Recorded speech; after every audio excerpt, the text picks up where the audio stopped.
Social merchandising is one of the new retail concepts that is outperforming traditional e-commerce storefronts. Examples of social merchandising success stories include Polyvore, with 3.3 million monthly visits that doubled in a year, Caboodle, acquired by Hearst, Threadless, with 30 million in t-shirt sales in 2009, and Macy's Fashion Director campaign, with 670,000 monthly uniques during the campaign. Much as new media tapped into the wisdom of crowds to determine what is news, for example with sites like Dig, Twitter, and blogs, retail has a similar potential to enable shoppers to become merchandisers themselves. Done well, social merchandising drives incremental traffic to your site through viral word of mouth and higher conversion rates. Enabling your shoppers to create their own looks also increases their brand loyalty and the frequency of site returns. Let's see one scenario of how social merchandising can work. Our star today is Lauren, a 33-year-old female who likes fashion and is impulsive when she finds something she likes, especially when her friends agree with her. So here she is on her iPhone at lunch and sees a feed from a friend sharing a lookbook she just created at Haute Couture, an apparel retailer they both shop at. Lauren is intrigued. She hasn't seen lookbooks on Haute Couture before, and when she finishes lunch, she goes to her computer to check it out. Here we are on the homepage of Haute Couture. Lauren has purchased items here before, and the cookie recognizes her, providing a persistent footer to manage her relationship. To purchase a new item would require logging in. She sees the various lookbooks and decides to create her own. Note that the persistent footer travels with her as she moves across the website.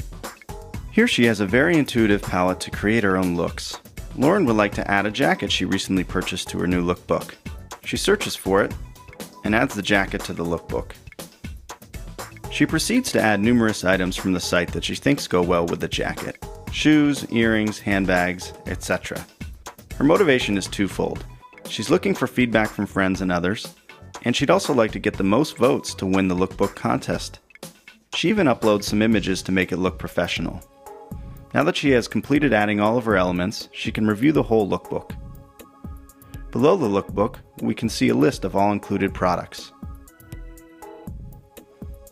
Lauren is now ready to publish her lookbook and share with friends.